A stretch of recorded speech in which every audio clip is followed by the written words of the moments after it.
সন্দেশখালীতে ফের অস্ত্র ভান্ডারের হদিশ। অভিযুক্ত শাহজাহান ঘনিষ্ঠ তৃণমূল নেতার পুকুরে অস্ত্র এবং কার্তুজ উদ্ধার করা হয়েছে। আপনাদের আরো একবার জানিয়ে রাখতে চাইবো, এই মুহূর্তে বড় খবর, সন্দেশখালীতে ফের অস্ত্র ভান্ডারের হদিশ। অভিযুক্ত শাহজাহান ঘনিষ্ঠ তৃণমূল নেতা।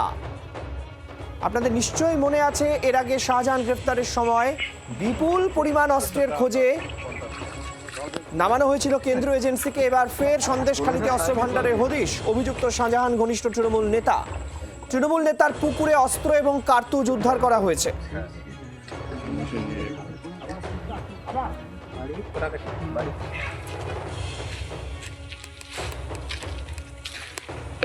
যে শাহজাহান শেখ মা বোনদের পিঠে বানানোর জন্য তৃণমূল কংগ্রেসের পার্টি অফিসে আহ্বান জানাতো, আজকের ডেটে দাঁড়িয়ে দেখতে পাচ্ছি যে তৃণমূল কংগ্রেসের পঞ্চায়েত সদস্য সমীর সর্দারের বাড়িতে সেখান থেকে স্বয়ংক্রিয় রাইফেল অস্ত্র উদ্ধার হচ্ছে।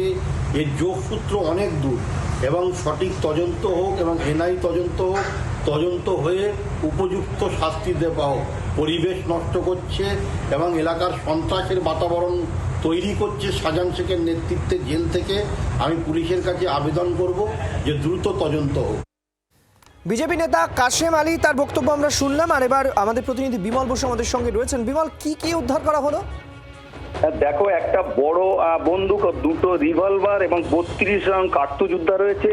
এই সমীর সর্দার কোরাকুটি অঞ্চলের মেম্বার, এ দীর্ঘদিন পালিয়েছিল ফোর্স ভায়োলেন্সে। 21 সালে এর নামে অভিযোগ হয়। গত পরশুদিন রাতে একে গ্রেপ্তার করে, তারপরে পুলিশি হেফাজত নিয়ে তাকে জেরা করার পরে সে স্বীকার করে তার কাছে গুলি বন্দুক আছে এবং সেগুলো জলে তার বাড়ির পুকুরের মধ্যে রেখে দেয়। আজকে বিকেল 4টে নাগাদ পুলিশ ওই জলে নেবে একটি বড় বন্দুক, দুটো রিভলভার এবং 32 রাউন্ড গুলি উদ্ধার করে। এই ঘটনার পরে দেখা যাচ্ছে যে সন্দেশখালীতে এখনো প্রচুর অস্ত্র ভান্ডার আছে। তুমি জানো, বেশ কয়েকবার সন্দেশখালীর থেকে বেশ কিছু আগ্নেয়াস্ত্র গুলি উদ্ধার হয়। ধন্যবাদ বিমল।